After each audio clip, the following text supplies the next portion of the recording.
Jamani, kikao hiki mbona kiumeni siwaoni? Wako wapi? Baba, hatupo peke yetu. Huyo unamuona hapo, huyo ni mshenga wa bwana harusi. Anasema hivi, hatupo peke yetu. Huyo bwana unamuona hapo ndo mshenga wa bwana harusi. Huyo ndo mshenga? Huyo ndo mshenga.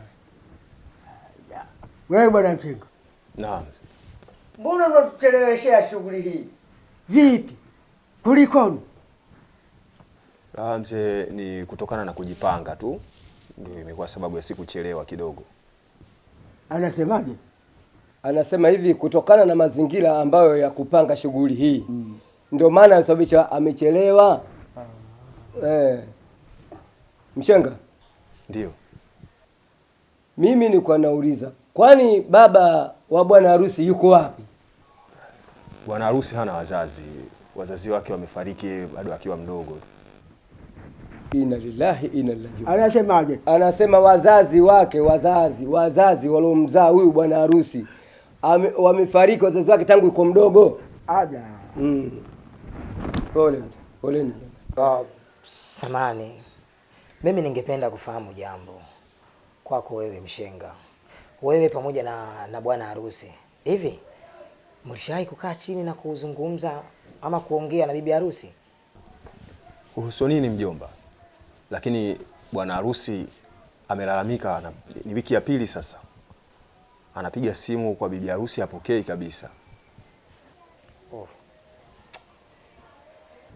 Anasemaje? Anasema hivi, yani na mashikio yako haya mazito. Anasemaje? Anasema bi harusi, bwana harusi anampigia simu bi harusi lakini simu hapokei. Basi kama ni hivyo, tukailishe kikao, hakina maana. Hata mimi mwenyewe naona ni bora iwe hivyo tu. Mimi naona mimi kama baba haina maana ya kugairisha kikao hichi. Mimi naona kikao kiendelee tu. Sasa kama hataki kuolewa, faonani hapo? Baba, hilo mimi silijui. Mimi ninavyojua tu mwanangu kwenye hii ndoa hana shida aina yoyote. Anasemaje? Anasema mwanawe hana shida kabisa katika hiyo ndoa. Hilo swala sijui mgairisha sijui nini yeye alitambui. Mimi naona kama alivyosema baba mzazi. Naona tuendelee kupanga tarehe ya sherehe. Sinaona hilo limeisha. Anasema kwamba kama alivyosema baba, yani ipangwe tarehe ya kulitimisha hili swala. Basi tarehe iwe tarehe 20 mwezi huu, ili tutimishe masala yetu. Jamani, mnaonaje? Mshenga, umesikia? Anasema anamuuliza mshenga, umesikia? Maana yake naye apeleke kule. Wewe bwana mshenga, umesikia? Ndio, nimesikia mzee. Umesikia? Nimewasikia wazee. Uko timamu kabisa.